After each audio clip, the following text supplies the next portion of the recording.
Forget everything you think you know about the new Syria. The reality is far more dangerous. One man on a global terror list. One secret shadowy committee. Total control of $1.6 billion. This isn't a movie script. This is a leaked international investigation revealing how an entire nation's wealth is being stolen in plain sight. Stay with us as we reveal the names and the details. After opposition forces took control of Damascus, a secret committee was formed. Its mission to restructure a Syrian economy crippled by corruption and sanctions. Overseeing this plan, in general, is Hazem al-Sharaa, the older brother of Syria's new leader, Ahmed al-Sharaa, formerly known as Abu Muhammad al-Jolani. But the key figure leading the committee's fieldwork is Ibrahim Sukaria, known as Abu Maryam al-Astrali. Sukaria is a Lebanese Australian and is on his country's sanctions list for terror financing. Operating far from any public oversight, this committee has amassed huge assets, estimated to be worth more than $1.6 billion.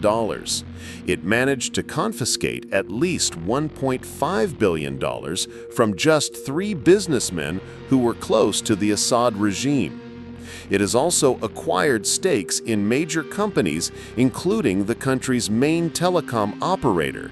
These operations are conducted through direct deals and settlements with businessmen from the old regime in exchange for granting them immunity and avoiding prosecution. Also involved in the committee is Mustafa Khadid, known as Abu Abdel Rahman, a former figure in Hayat Tahrir al-Sham who now holds responsibilities within Syria's central bank.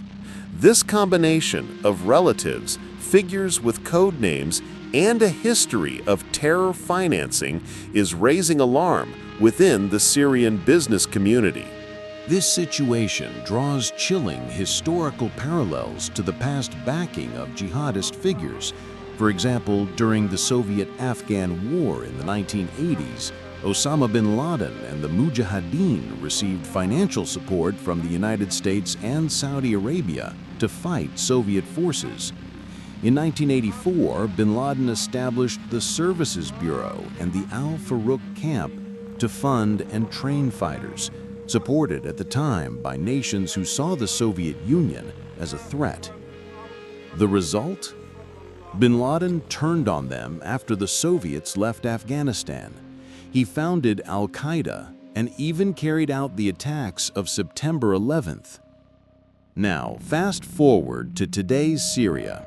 Its new leader, Ahmed al-Sharaa, is the very same man as Abu Muhammad al-Jolani, the founder of the al-Nusra Front, which was al-Qaeda's official branch in Syria.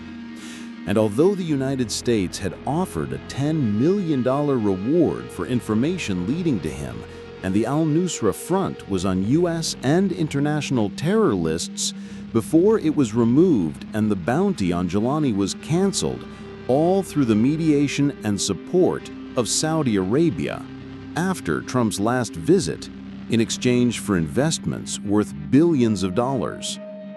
And since then, the United States, Saudi Arabia, and also Turkey have been working to whitewash Jolani's image in the international community, despite his history of persecuting minorities and carrying out ethnic cleansing against Alawites and Druze.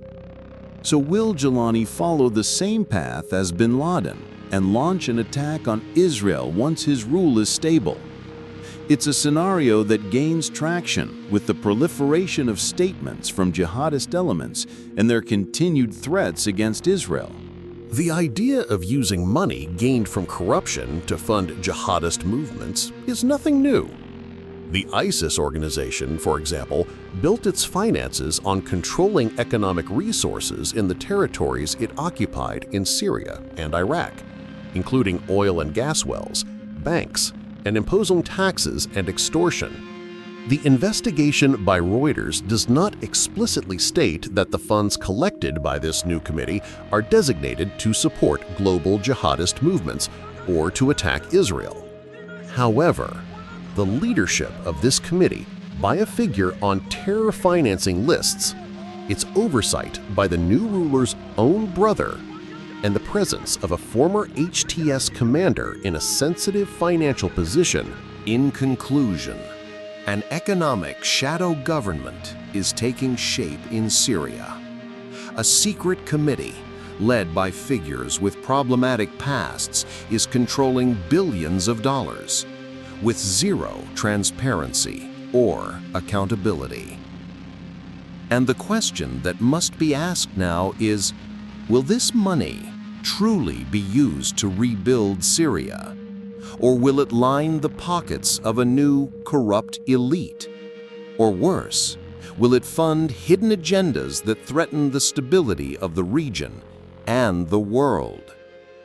If you believe in the importance of shining a light on these dark truths, and that these stories must be told, then your subscription to this channel and hitting the notification bell is the greatest support you can give us to continue exposing what is happening in the shadows. Syria's economic future hangs by a thread, and the answers remain in the dark.